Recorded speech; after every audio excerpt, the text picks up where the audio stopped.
গণতান্ত্রিক যাত্রা বাধাগ্রস্ত করতে ফ্যাসিবাদী স্বৈরাচার ও তাদের দোসররা নানা চক্রান্ত করছে বলে অভিযোগ করেছেন বিএনপির ভারপ্রাপ্ত চেয়ারম্যান তারেক রহমান।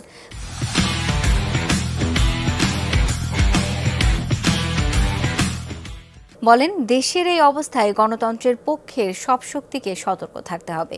বিকেলে জাতীয় প্রেস ক্লাবে ডিইউজে একাংশের বার্ষিক সাধারণ সভায় প্রধান অতিথির বক্তব্যে তিনি এসব কথা বলেন বিতাড়িত স্বৈরাচার ও তাদের দোসররা নানা চক্রান্ত করছে।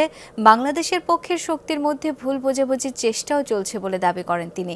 তারেক রহমান বলেন, আওয়ামী লীগ ও স্বাধীনতা একসাথে যায় না, কেননা আওয়ামী লীগ গণতন্ত্রের হত্যাকারী, তবে বিএনপির কাছে গণতন্ত্র নিরাপদ। নিশ্চিত করার একমাত্র উপায়। প্রিয় সাংবাদিক বন্ধুগণ, সংস্কার আগে নাকি নির্বাচন আগে? যারা এ ধরনের প্রশ্ন তুলে জনমনে বিভ্রান্তি সৃষ্টির অপচেষ্টায় লিপ্ত হয়েছেন, তাদের উদ্দেশ্য কিন্তু ভিন্ন। বিএনপি মনে করে সংস্কার কার্যক্রম এটি কোনো শেষ হওয়ার বিষয় নয়। একজন সংস্কার কার্যক্রম শুরু করলে আরেকজন প্রয়োজনীয় সংস্কার এগিয়ে নিয়ে যায়।